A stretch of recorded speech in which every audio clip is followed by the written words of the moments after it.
At the busy international airport, the long lines at customs moved slowly, and the air was filled with chatter, rolling luggage, and the faint smell of coffee. Among the travelers stood a woman in her mid-30s, dressed neatly in a cream-colored blouse and dark slacks. Her name was Danielle Harper, and she looked calm but tired. She had just returned from a week-long legal conference overseas. Her connecting flights had been delayed twice, and all she wanted now was to get home, shower, and rest. Danielle had been through airport security many times before. She traveled often for work, and she knew the routine well. When she reached the counter, she handed over her passport with a polite smile. The officer on duty, a middle-aged man with a stiff expression, barely glanced up. He flipped through her passport pages, scanned her documents, and frowned slightly. "Ma'am, could you step aside for a moment?" he said, gesturing toward a small waiting area nearby. Danielle hesitated but nodded. "Is there a problem?" she asked. "Just a random screening," he replied quickly, avoiding eye contact. She sighed quietly and rolled her suitcase to the side, sitting on the bench as instructed. She watched other travelers pass through the line without any issue. A few minutes later, another officer approached her, younger, with sharp eyes and an impatient tone. He asked for her boarding pass and passport again. "I already gave my passport to the other officer," she explained calmly. He motioned for her to wait. "We're verifying some information," he said. His tone clipped. Danielle folded her hands and waited, reminding herself to stay patient. She knew from experience that arguing rarely helped. Still, she couldn't ignore the uneasy feeling growing in her chest. The officers were whispering to each other across the counter, occasionally glancing in her direction. After about 15 minutes, one of them returned. "Ma'am, we need to check your luggage again," he said. Danielle blinked. "I've already gone through security twice," she said, trying to keep her voice steady. "It's just procedure," the officer replied. They led her to a small inspection table and began opening her bags. They went through everything: her laptop, her notebooks, her clothes, even the small gifts she had bought for her niece. The process felt invasive and unnecessary. Danielle stood there quietly, her heart beating a little faster. One officer pulled out a bottle of hair serum from her toiletry bag and examined it like it was a suspicious object. "What's this?" he asked. "It's just conditioner," she said softly. He shrugged, placed it aside, and continued searching. By now, a few other travelers were watching the scene unfold. Some looked uncomfortable, others curious. Danielle could feel their eyes on her. When the officers finally finished, they told her to wait again. Her passport was still in their hands. 10 minutes passed, then 20. The waiting area around her began to empty as other flights boarded. Danielle checked her phone. Her husband had texted asking if she'd landed safely. She typed a quick reply, still at customs. "Might take a while." An hour went by before one of the officers came back, holding her passport loosely in his hand. "We're having trouble verifying your travel history," he said. "That's strange," she replied. "It's a valid U.S. passport. You can scan the code right on the page." He looked annoyed. "Ma'am, we know what we're doing." Danielle bit her lip and stayed quiet. She didn't want to escalate things, but something about his tone made her feel small, as though she had done something wrong. The officer stepped away again, leaving her standing there with her open suitcase and scattered belongings. A few minutes later, she saw him talking to another officer at the corner of the room. She couldn't hear what they were saying, but their body language looked tense. Then suddenly, the younger officer raised the passport slightly, and before Danielle could react, she saw a small flash of light and a thin wisp of smoke. Her breath caught in her throat. He had dropped her passport into a metal bin beside the desk and lit it on fire with a lighter he pulled from his pocket. The flame grew quickly, curling the edges of the blue cover. Danielle gasped and took a step forward. "What are you doing?" "That's my passport," she said, her voice trembling. The officer looked startled but tried to keep his composure. "It was flagged for tampering," he said. "We had to destroy it for security reasons." "That's ridiculous," she cried. "You can't just burn someone's passport. That's government property." A few nearby travelers turned their heads. One man took out his phone and started recording. Danielle's hands were shaking, but she tried to steady herself. "Please, I need the names of both of you." "Right now," she demanded. "Ma'am, calm down," the officer snapped. "You're making a scene. You burned my passport," she said, her voice breaking slightly. I have every right to be upset. The older officer stepped in, speaking in a low tone. Ma'am, we're following standard protocol. You'll have to file a report later. What protocol allows you to burn a valid document? She shot back. He didn't answer. Instead, he turned to his colleague and muttered something under his breath. They both looked uneasy now, realizing the situation was attracting attention. More travelers were watching, some holding up their phones. Danielle felt her throat tighten, but she forced herself to breathe. She reached for her phone and started recording too. "This is unacceptable," she said clearly into the camera. "These officers just destroyed my passport at the airport for no reason." Her voice was calm, but the emotion behind it was raw: hurt, disbelief, and anger. Within moments, 2 supervisors arrived. They looked confused, then alarmed when they saw the small pile of ashes in the metal bin. One of them quickly ordered the crowd to disperse and told everyone to stop filming. Danielle refused. "I'm not turning this off," she said. "You have no right to damage my property and then silence me." The supervisor sighed and gestured for one of the officers to step aside. "What happened here?" he asked sharply. "She had a suspicious passport," the younger officer said quickly. "We followed protocol." The supervisor frowned. "And protocol says to burn it?" The officer hesitated. "It looked tampered with." Danielle spoke up again, her voice firm now. "My passport was valid. I travel internationally for work all the time. You had no reason to destroy it." The supervisor rubbed his forehead, clearly realizing how bad this looked. "Ma'am, please come with us to an office so we can resolve this properly," he said. "I'm not going anywhere unless someone explains why my passport was destroyed," she replied. The tension in the air was heavy. Travelers whispered among themselves and the officers exchanged nervous glances. Danielle could sense that something was shifting. The confidence they had earlier was gone, replaced by uncertainty and panic. Still, she followed the supervisor when he asked again, this time more politely. As they walked toward a small office at the side of the terminal, Danielle's phone was still recording in her hand. She didn't trust them to handle things quietly. Her mind was racing. How could something like this happen? What would she do without her passport? What if they tried to blame her? She thought of her family waiting at home and the message she had just sent saying she might be delayed. Now she didn't even know if she'd be allowed to leave the airport. Inside the office, the supervisor tried to sound reassuring. "We'll look into this," he said. There must have been some confusion. Danielle sat down, exhausted but alert. "Confusion doesn't explain why someone thought it was okay to set fire to my passport," she said quietly. "You don't treat people like that." He nodded nervously, avoiding her eyes. Outside the small window, the airport carried on as usual. People rushing to gates, announcements echoing overhead, luggage wheels rattling against the floor. But inside that office, time felt slower. Danielle leaned back in her chair and looked at her phone screen, still recording. Her reflection stared back, tired, angry, but determined. She didn't know what would happen next, but one thing was clear. She wasn't going to stay silent about what had just happened. The room was quiet for a few seconds. The officers stood stiffly near the door, whispering to each other again. Danielle could hear one of them say, "We really messed up." She didn't say a word, but inside she agreed. They had no idea just how much trouble they had just caused for themselves. The room felt colder now. The hum of the air conditioner was the only sound for a moment as Danielle sat in the small chair across from the officer's desk. Her suitcase was still open on the floor beside her, clothes and papers half folded after the long search.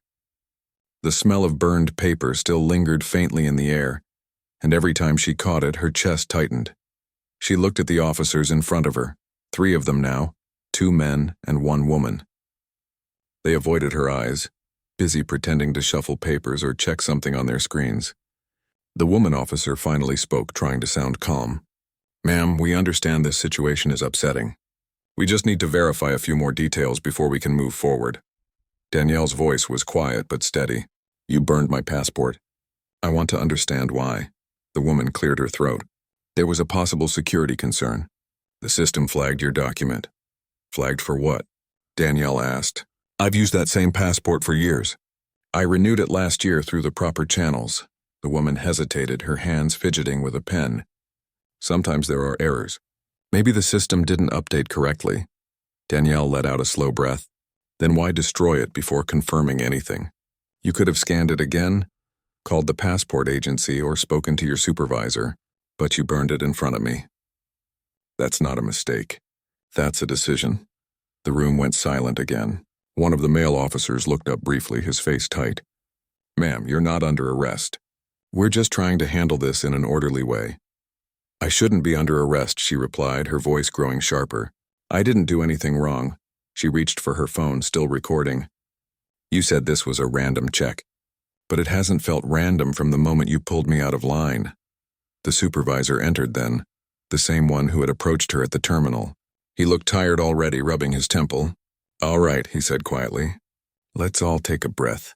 Ms. Harper, I apologize for how this has been handled. The destruction of your passport shouldn't have occurred without proper verification. Danielle nodded but didn't let her guard down. So what happens now? He sat across from her, choosing his words carefully. We'll document everything that happened. You'll need to fill out a report. We'll issue a temporary document so you can travel home. The investigation into this will continue.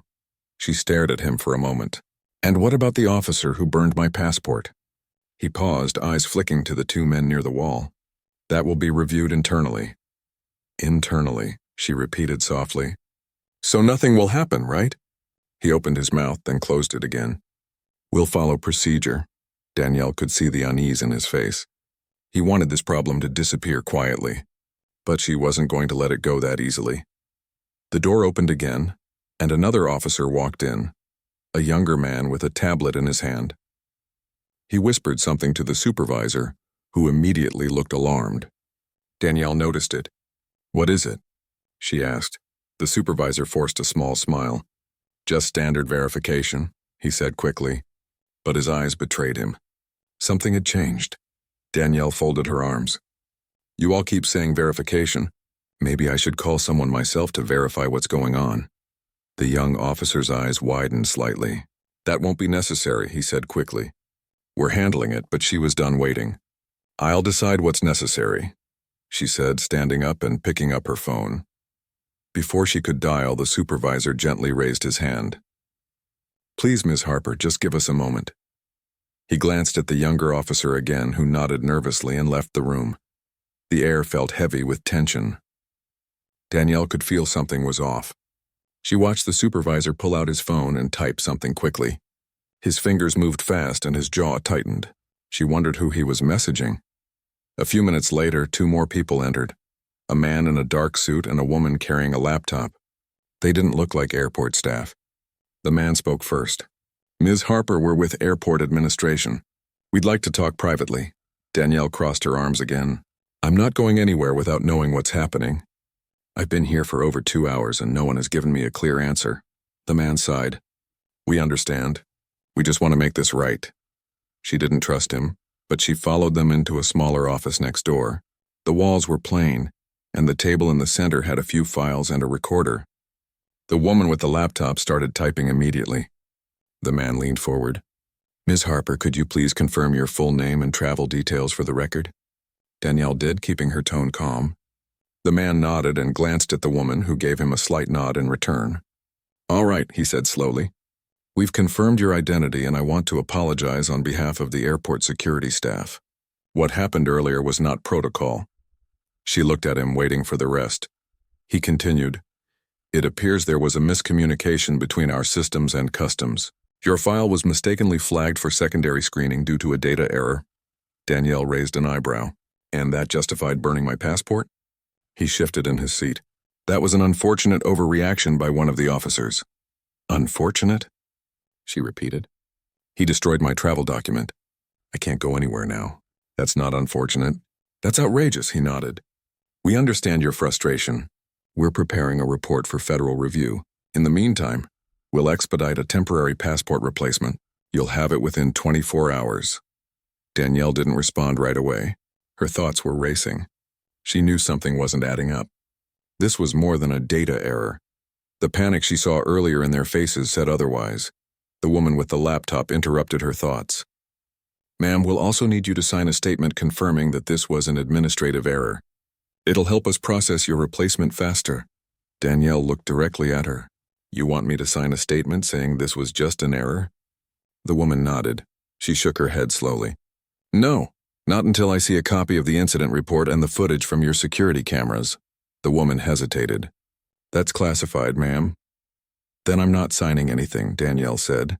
The man in the suit leaned back, exhaling heavily. Ms. Harper, we're trying to help you. If this goes public, it could cause unnecessary confusion. Danielle met his gaze. If this goes public, it might finally make someone pay attention. The room went quiet again. The woman's fingers stopped typing. The man exchanged a quick look with her, then forced a smile. Of course. You're within your rights. Danielle sat still, watching their reactions. Every minute that passed made it clearer to her. They weren't just worried about her passport. They were worried about who she was. A knock came at the door. The young officer from earlier peeked in, looking pale. He whispered something to the man in the suit, who suddenly stood straighter. His polite mask slipped for just a second. Danielle caught it. Fear. The man turned back to her quickly, regaining composure. We'll finalize your replacement documents immediately, he said. Would you like some water while we wait? No, thank you, she replied softly. They stepped outside for a moment, leaving her alone in the small office. She looked around.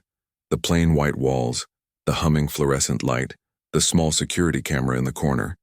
She wondered if everything she said was being recorded. Her phone buzzed on the table. It was a message from her husband. Everything okay? Haven't heard from you, she typed back quickly. Still at the airport. Something strange happened. We'll explain later. She hesitated, then added, Don't worry. But she wasn't sure she believed it herself. After several minutes, the man and woman returned, looking calmer but clearly tense beneath the surface. Ms. Harper, the man said, we've arranged everything. You'll be escorted to a hotel near the terminal. Your new travel document will be ready tomorrow morning. Danielle stood up, adjusting her jacket. Thank you, she said, her tone even. But I'll be keeping my recording. The man smiled tightly. Of course. As they escorted her out of the room, she could see the officers from earlier standing near the hallway, speaking in hushed tones. Their eyes followed her, nervous and uncertain. She didn't say anything as she walked past them, but she held her phone a little tighter in her hand. Something told her this wasn't over. Outside, the airport lights gleamed through the glass windows and the sound of rolling luggage filled the air again. Everything looked normal on the surface.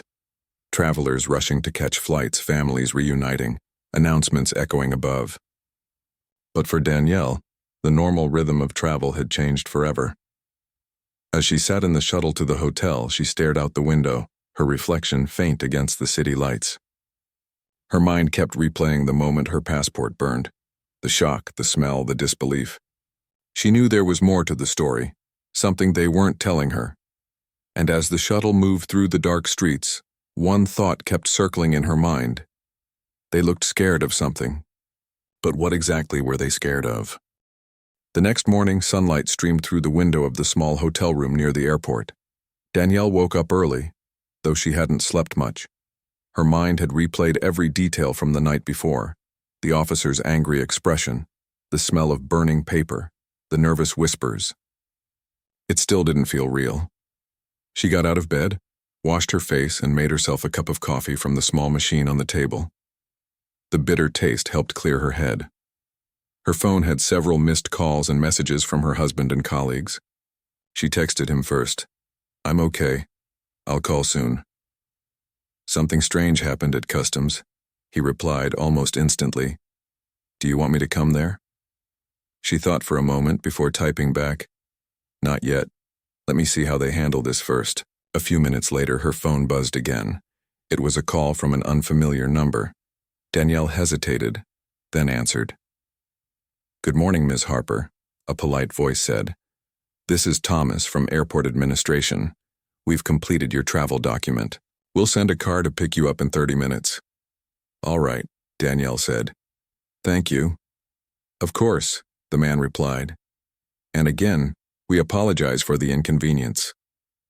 The call ended, and Danielle stood by the window, watching planes lift off in the distance. It should have been comforting, the sight of people going places, life moving forward. But instead, she felt uneasy. Something about the man's voice seemed too smooth, too rehearsed. When the car arrived, it wasn't the same driver from the night before. This one was younger, dressed neatly but quiet. He didn't speak as he drove her back to the airport. Danielle noticed how tense his hands looked on the steering wheel. "Busy morning?" she asked lightly. He glanced at her in the mirror and gave a small nod. "Always busy here." That was all he said. Inside the terminal, she was met by the same woman from yesterday, the one with the laptop. Her smile was polite but strained. "Ms. Harper, thank you for your patience," she said. "We have your replacement document ready. It's been expedited through the federal office." Danielle followed her through a side corridor that led to a quiet administrative section of the airport. It was away from the crowds, the kind of place most travelers never saw. The woman led her into a conference room with large glass windows overlooking the runway. On the table sat a folder, a few forms, and a brand new passport. "There it is," the woman said softly, sliding it across the table. "It's valid and ready for travel. You'll have no issues at any customs checkpoint." Danielle picked it up carefully. The cover felt new and smooth, but something about it made her uneasy. "Do I get a copy of the report about what happened yesterday?" she asked. The woman's smile faded just a little. "The investigation is ongoing. Once it's completed, you'll be notified." Danielle looked her in the eye. "You mean once you've decided how to explain it?" The woman shifted uncomfortably. "I understand how you feel." "I don't think you do," Danielle said quietly. "I was humiliated in front of people for no reason. My passport was destroyed. And now you're all acting like this can just be smoothed over." The woman exhaled slowly. "Ms. Harper, I promise. We're doing everything we can to make this right." Danielle didn't respond. She tucked the passport into her purse and stood up. "Then I'll be waiting for a real explanation." She turned toward the door, but before she could leave, the woman spoke again. "Ms. Harper, just for your awareness, there's been quite a bit of attention on your file since last night." Danielle stopped. "What do you mean?" The woman hesitated. "I shouldn't say much, but it seems someone higher up took notice of the incident. That's why things moved so quickly this morning." "Someone higher up?" Danielle asked. "Who?" The woman's eyes flicked toward the hallway, then back at her. "I'm not sure, I just know there were calls from several offices. Everyone was told to cooperate immediately." Danielle's stomach tightened. She didn't fully understand what was happening, but she knew one thing. Those officers yesterday had realized something after checking her name. That was the moment everything changed. She thanked the woman and left the room, walking through the quiet hallway. Her phone buzzed again. Another message from her husband. "Have you talked to anyone from the press?" She frowned. "The press? No. Why?" "It's all over social media," he replied. "Someone filmed what happened yesterday, the video's spreading fast." Her heart skipped. She stopped walking and opened her browser. Sure enough, there it was. Videos from the terminal showing the moment her passport burned, the officers arguing, her voice in the background saying, "You can't do that." Thousands of comments filled the page, people expressing outrage and disbelief. Danielle felt a strange mix of shock and relief. On one hand, she hadn't wanted her private humiliation to become public. On the other hand, she knew the truth was out now. They couldn't hide it anymore. Her phone rang again. It was her husband. "Are you okay?" he asked immediately. "I'm fine," she said softly. "I didn't even know anyone was recording." "It's everywhere now," he said. "News outlets are asking questions. They're calling it a clear case of misconduct. Do you want me to make a statement?" She hesitated. "Not yet. Let them talk. I want to see how the airport handles it first." "All right," he said, his voice calm but firm. "Just be careful. They're probably scrambling right now." After hanging up, Danielle walked to the main terminal where the crowds were thicker. She could feel eyes on her as she moved through security. A few travelers whispered, clearly recognizing her from the video. One woman even came up and quietly said, "I saw what they did to you, I'm so sorry." Danielle thanked her and kept walking, but inside, her emotions were tangled. Gratitude, embarrassment, anger. She didn't want pity. She wanted accountability. At the gate area, she sat down near the window, holding her phone. A new notification appeared. Several major news outlets had already picked up the story. Headlines like "Airport Officers Under Fire for Destroying Passenger's Passport" flashed across the screen. Some included still images from the video. Her face mid-sentence, her hand outstretched as she tried to stop the officer. Her phone rang again, but this time it was an unfamiliar number. She hesitated, then answered. "Ms. Harper?" The voice on the other end sounded tense. "This is Director Lawson from the Department of Homeland Affairs. I wanted to personally apologize for the incident that occurred yesterday." Danielle's grip on the phone tightened slightly. "You're calling from the department?" "Yes," he said. "We were notified of the situation late last night. I can assure you this is being taken very seriously." "I hope so," Danielle said quietly, "because what happened was unacceptable." He cleared his throat. "We agree. The officers involved have been placed on immediate leave pending review. I want you to know that this doesn't represent our policies or values." Danielle said nothing. He continued, "We'll also be arranging an official meeting to discuss restitution and next steps. You'll receive a call from my office with details." "All right," she said. "I'll be expecting it." After the call ended, she sat there for a long moment staring at the planes outside. She could feel her heartbeat finally slowing down, but her mind was spinning. Everything was moving so fast now, too fast. She thought about the young officer's panicked face when he realized who she was, about the whispered conversations, about the supervisors trying to cover it up. They weren't just afraid of making a mistake. They were afraid of what that mistake meant. Her phone buzzed again. This time a message from an unknown sender. "You might want to be careful who you trust today.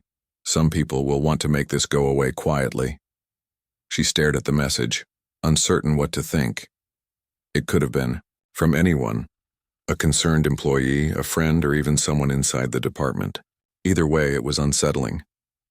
She locked her phone and took a deep breath. She knew one thing for sure. She wasn't going to be quiet about this anymore. Later that day, while waiting for her flight, a reporter from a local station approached her gently. "Ms. Harper, sorry to bother you. Would you be willing to comment on what happened?" Danielle looked at the small microphone and camera.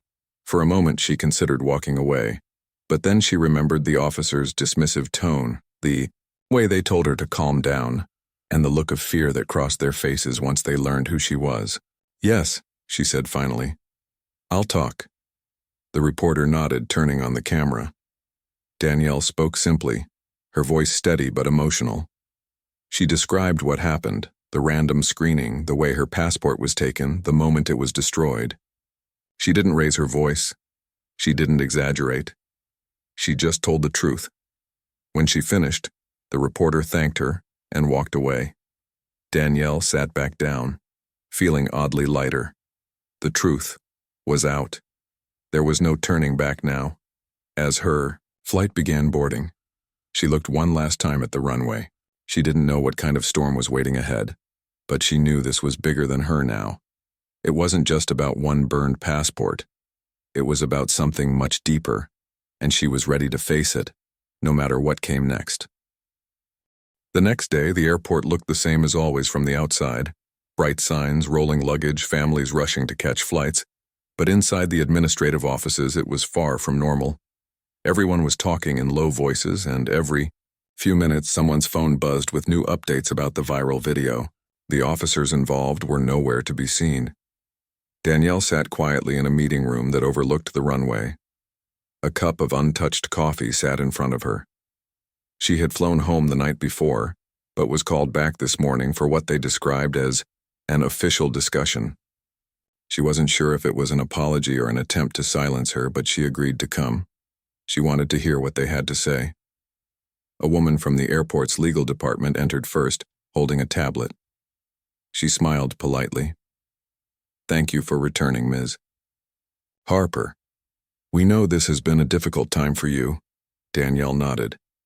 "Yes, it has." The woman sat across from her.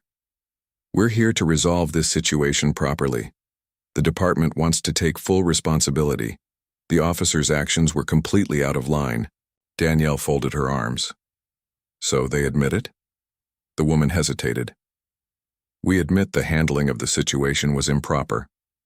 But we also want to clarify that the destruction of your passport was not motivated by discrimination or bias. Danielle frowned slightly. Then what was it motivated by? The woman paused again. It appears to have been a misunderstanding that escalated. That's an easy word to use, Danielle said quietly. Escalated. My passport was burned in front of witnesses.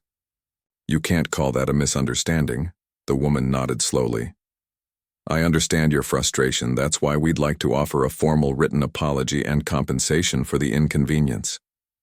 Danielle leaned forward. You think money will fix what happened? Not fix, the woman said carefully. But it's a start. We also want to prevent further harm. That's why we're asking for your cooperation in finalizing this settlement quietly. The media attention has grown, and we'd prefer to protect your privacy. Danielle studied her expression. The words were polite, but the message was clear. They wanted the story to disappear. She shook her head. I'm not signing anything today. Before the woman could reply, the door opened, and two men entered. One she recognized from the day before, the man in the dark suit. His expression was serious. Ms. Harper, he said as he sat down. We're here to talk openly. I hope we can reach some understanding. Danielle stayed quiet. He continued.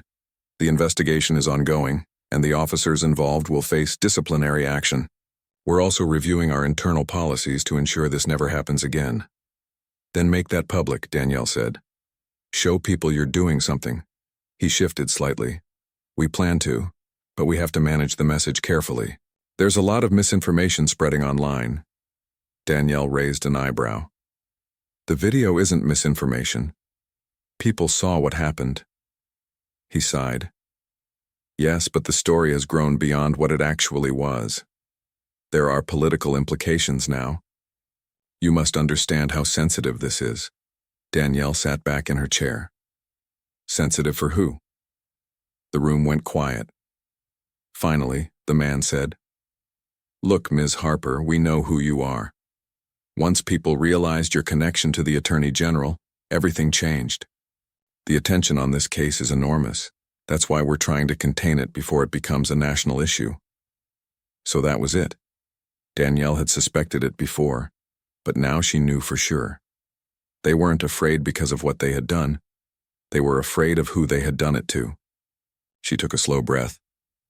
So, if I weren't married to him, this would just be ignored? The man's face tightened. That's not what I said. It's what you meant, she said softly. He didn't respond. The woman from the legal team cleared her throat and tried to smooth things over. Ms. Harper, the department wants to move forward constructively. We can work together on a public statement that acknowledges what happened but keeps the details balanced. Danielle looked at her for a long moment. Balanced? The woman nodded. Yes, something that shows accountability without inflaming the situation. Danielle smiled faintly, but there was no humor in it. You mean something that protects you? The woman opened her mouth, but Danielle stood up before she could speak. I think we're done here. The man rose too. Ms. Harper, please. If you go public with more details, this could get messy for everyone involved. We're trying to protect all parties. She looked directly at him. You should have thought about protecting me before you burned my passport. She walked out of the room before anyone could stop her. In the hallway, a young employee hurried to open the door for her. He looked nervous, but whispered, Ma'am, people are talking about this everywhere. You did the right thing standing up for yourself. Danielle gave him a small nod and kept walking. Her phone buzzed again. Another news alert. More headlines. More coverage. Her story was on every major network now. By the time she stepped outside, several reporters were waiting near the curb. Flashing cameras clicked as she appeared. Ms. Harper, do you have any comment on the ongoing investigation? One of them called out. Danielle stopped, took a breath, and said calmly, I'll speak when the time is right. Then she got into her car and drove away. As the city skyline came into view, she finally allowed herself to breathe. She hadn't planned to become the center of a national story, but it had happened anyway. And deep down, She knew this wasn't just about her anymore. Later that evening, she sat in her living room, scrolling through messages from people she didn't even know. Some were offering support, others sharing their own experiences of being treated unfairly at airports. She read each one carefully, feeling both sadness and strength in their words. Her husband sat beside her, reading an article on his tablet. "They're holding an emergency meeting about this tomorrow," he said quietly. "They're calling it a review of airport misconduct." Danielle looked at him. "Do you think they'll actually change anything?" He sighed. "They'll have to. There's too much attention now." Her phone rang again, this time a reporter from a national morning show. They wanted her to appear for an interview. Danielle hesitated. She didn't want to turn this into a media circus, but she also knew that silence would let others control the story. After a long pause, she said, "Tell them I'll do it, but I want the questions ahead of time." That night, she couldn't sleep. The glow of the streetlights outside her window reflected on the ceiling. Her mind kept returning to the moment in the meeting room, their nervous faces, their attempts to make her sign something. They wanted this buried, but she wasn't going to bury it. The next morning, she sat in front of the camera at the studio. The interviewer smiled warmly and thanked her for coming. "A lot of people have seen the video," the interviewer began, "but few know what happened afterward. How are you feeling now?" Danielle took a deep breath and spoke simply. "I'm still processing everything. I was treated unfairly, and it hurt. But I'm speaking out because no one should have to go through something like that, no matter who they are." She didn't attack anyone. She didn't raise her voice. She just told her story. When the interview aired later that day, people across the country listened and believed her. Back at the airport, the officials watched nervously as the story continued to spread. Calls flooded in from reporters, lawyers, and civil rights groups demanding answers. The department that once wanted the story silenced now found itself forced to face it. For Danielle, it wasn't about revenge. It was about respect, accountability, and truth. That evening, as she walked through her garden at home, she felt the cool air against her skin and finally allowed herself a small smile. It had been a long, painful journey, but the truth was no longer hidden, and deep down, she knew this was just the beginning of something much bigger than a burned passport. It was a conversation the country needed to have, about fairness, dignity, and how people in power should treat those they serve. She looked up at the night sky, her phone buzzing again with messages of support.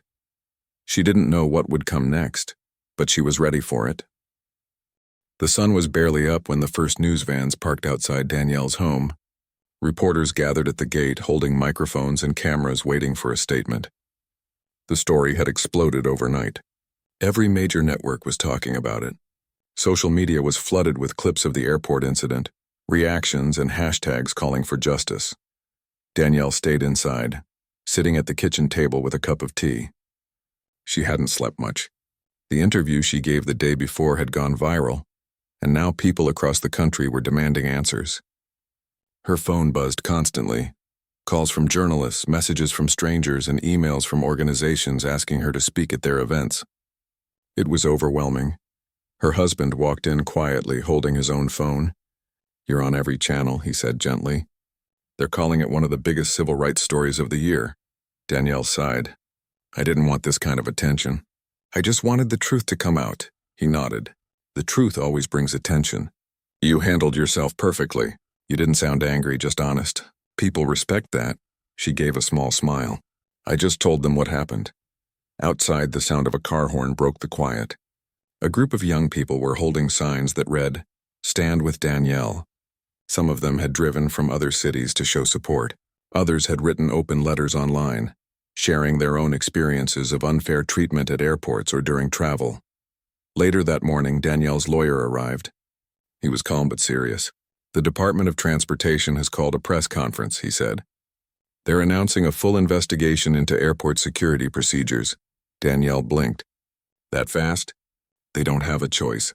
The pressure is huge now. Civil rights groups are involved and half the country is watching." Danielle nodded slowly. "Good. Maybe something real will come out of this." Her lawyer hesitated. There's something else.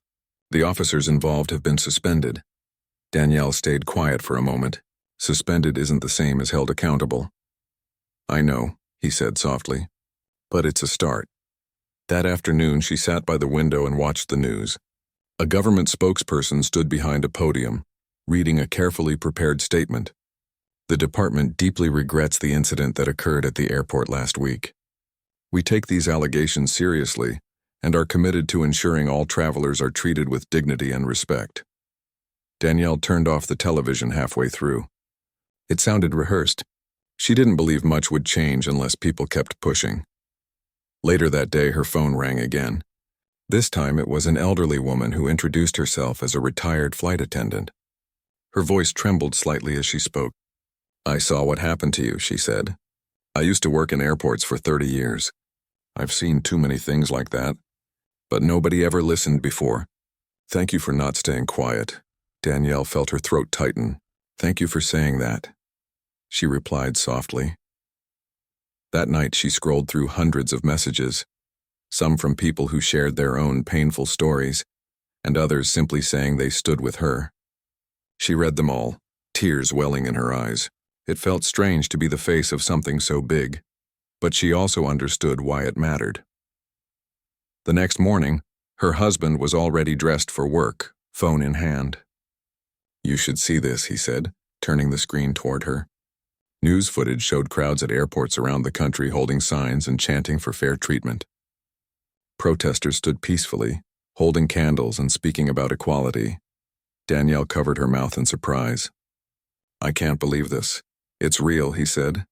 Your story started something. She watched quietly, feeling a mix of pride and disbelief. I didn't mean to start anything, she said softly. I just wanted to be treated fairly. He smiled. Sometimes that's all it takes to start a movement. Throughout the week, Danielle received calls from reporters, government officials, and advocacy groups. She tried to respond to as many as she could, but she also made sure to take moments for herself, to breathe, to rest, to think. She didn't want to lose herself in the chaos. One afternoon, she met with a group of community leaders who wanted to organize a forum about discrimination in public spaces. They asked her to speak. She hesitated at first. I'm not a public speaker, she said. One of them smiled. You don't have to be. Just tell your truth. When the day came, the community hall was filled with people, students, families, and travelers from all walks of life. Danielle stood at the podium, her hands trembling slightly as she looked at the crowd. I never thought I'd be standing here, she began. When I went to the airport that day, I just wanted to go home. But something happened that shouldn't happen to anyone. And when I spoke out, I realized it wasn't just my story, it was so many people's story. She paused, taking a breath. I don't want to be known for what was done to me. I want to be known for what comes after it, for the changes we make and the respect we demand for everyone. The room erupted in applause. Some people stood up, others wiped tears from their eyes. In that moment, Danielle felt something she hadn't felt in days. Peace. After the event, a young man approached her. My mom went through something like that years ago, he said quietly. She was too scared to say anything. But she's proud of you. We all are. Danielle smiled warmly and thanked him. She realized then that this wasn't just about justice, it was about healing. Over the next few days, the government began announcing new measures. Mandatory sensitivity training for airport staff, independent review boards for complaints, and stricter penalties for misconduct. It wasn't perfect, but it was progress. One morning, Danielle was invited to the Capitol to meet with members of a federal committee. They wanted her input on proposed policy changes. As she walked through the large marble halls, cameras followed her, but she stayed calm and focused. A committee member thanked her for coming. Your courage has brought this issue to light, he said. We can't change the past, but we can build a fairer future. Danielle nodded. That's all I've wanted from the beginning. The meeting went on for hours. They discussed traveler rights, racial sensitivity, and airport accountability. Danielle spoke clearly and confidently. She wasn't just the woman in the viral video anymore. She was now a voice for fairness and reform. When she returned home that evening, the sun was setting. She stood on her porch, breathing in the warm air, and thought about how much had changed in such a short time. She remembered the fear she felt at the airport, the humiliation, the anger, but now she also felt hope. Her husband joined her outside, holding 2 mugs of coffee. "You did something incredible," he said quietly. Danielle smiled. "I think people just needed a reminder that their voices matter." He nodded. "And you reminded them." They stood there in silence for a moment, watching the sky fade from orange to purple. The world still felt complicated, but it also felt lighter somehow. Later that night, as Danielle scrolled through her phone, she saw a message from a woman she had never met. It read, "Because of you, I wasn't afraid to speak up today." Danielle put the phone down and smiled to herself. It wasn't fame she wanted. It wasn't revenge. It was moments like this, knowing her voice had helped someone else find theirs. She looked out the window and whispered, "Maybe this is what it was all for." The lights of the city twinkled in the distance, and for the first time in weeks she felt calm. The fight wasn't over, but she knew she had already changed something. Somewhere out there, someone would walk through an airport tomorrow and be treated with more respect, because she refused to stay silent. And that thought made all the pain, the fear, and the chaos worth it. Danielle closed her eyes and let herself rest, knowing the world was still watching, but this time it was watching for the right reasons. The morning was quiet, softer than it had been in weeks. For the first time in a long while, Danielle woke up without the weight of tension pressing down on her chest. The sunlight spilled gently through the curtains, and for a moment, she allowed herself to just breathe. She sat by the window with a cup of tea, looking out at the street below. Life seemed to be returning to normal, or at least something close to it. But she knew things had changed forever. Since the hearings and the public meetings, Danielle's life had become a blur of interviews, phone calls, and official letters. The Justice Department had launched a full-scale review into airport discrimination and misconduct.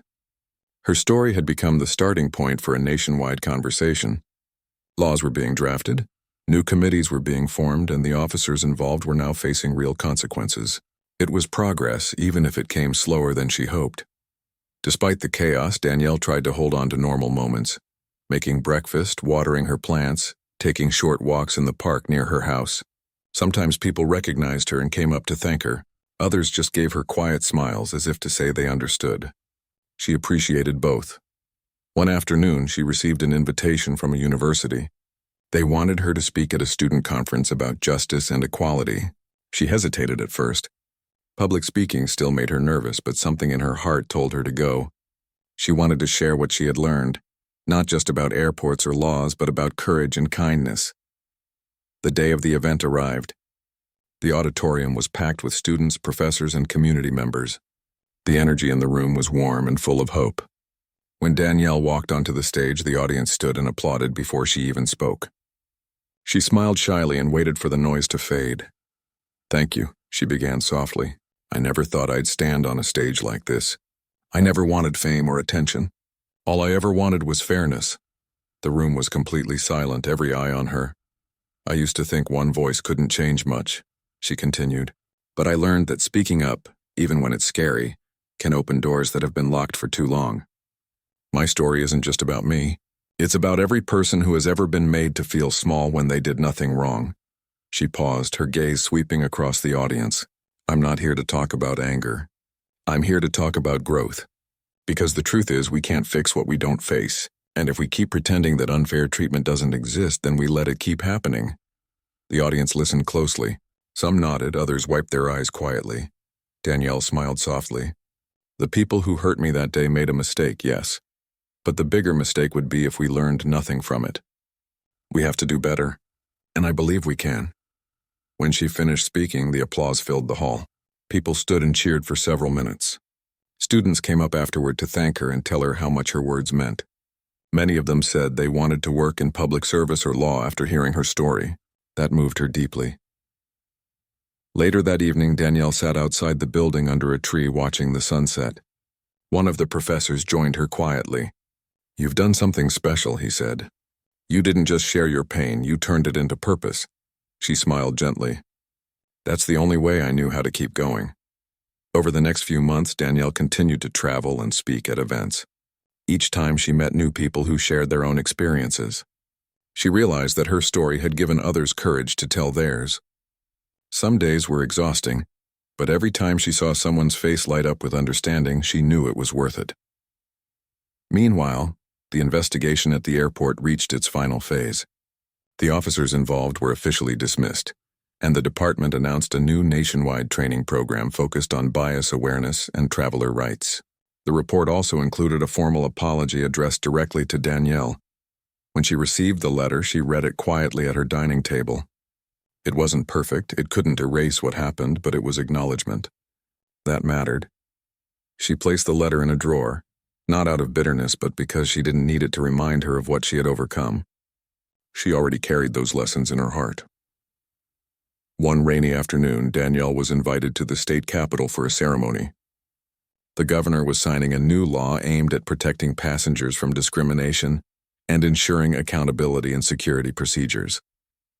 The bill had been inspired in part by her case. She sat in the front row surrounded by lawmakers, activists, and community members.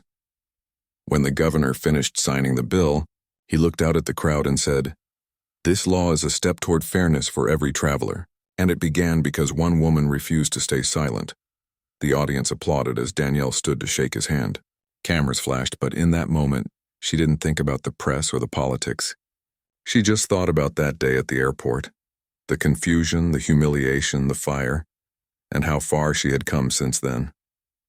After the ceremony, she stepped outside into the drizzle. Reporters asked for comments, but she only smiled and said, "This isn't about me anymore. It's about everyone who deserves respect." She walked away quietly, holding her umbrella against the wind. That evening, Danielle returned home, kicked off her shoes, and sat by the window again. The rain tapped softly against the glass. She thought about the countless people who had written to her over the past few months. People from all over the world, sharing their stories, their gratitude, their hope. She opened her laptop and began typing a message she had been thinking about for a while. "To everyone who stood beside me," she wrote, "thank you. I never imagined that one terrible day could lead to so much good. I learned that silence only protects the wrong things. Speaking out can be painful, but it can also be powerful. Change doesn't happen all at once. It happens when we decide to care." She paused, reread her words, and hit post. Within minutes, her message began spreading online. People responded with kindness, support, and stories of their own courage. A few days later, Danielle received a letter in the mail from a high school student. It said, "You taught me not to be afraid of standing up for what's right. Thank you for showing me what strength looks like." Danielle held the letter to her heart. It was simple, but it meant everything. Months passed, and life slowly found a rhythm again. Danielle returned to her regular work, traveled occasionally, and spent more time with her family. But she never forgot what happened. It had changed her, not with bitterness, but with clarity. She knew now that one moment, one choice could spark something larger than herself. One afternoon, she walked through the airport again for the first time since the incident. Her hands trembled slightly as she held her new passport, but she didn't let fear take over. The staff at the counter greeted her politely, and for a brief second, their eyes seemed to recognize her. She smiled, nodded, and continued toward her gate. The sound of announcements filled the air, mixed with the rumble of rolling suitcases and laughter. It was just an ordinary airport again, but to her, it felt different, lighter, safer, more aware. As she sat by the window waiting for her flight, she looked at the planes taking off and landing, each one carrying stories, hopes, and people who just wanted to be treated fairly. She whispered quietly to herself, "Maybe this is what healing looks like." The loudspeaker called her boarding group. She stood up, placed her passport carefully in her bag, and walked forward with confidence. The world still had its flaws, but she had seen what could happen when truth met courage. She had seen people rise, stand together, and demand respect. And as she stepped onto the plane, she felt peace, deep, lasting peace, knowing that her story had not ended in anger, but in change, somewhere in the quiet of her heart. She knew that even if the world forgot her name, it would remember the lesson she left behind, that dignity isn't something given, it's something every human being deserves, no matter who they are or where they come from. She smiled, fastened her seatbelt, and looked out the window as the plane lifted into the open sky, free, strong, and unafraid once more.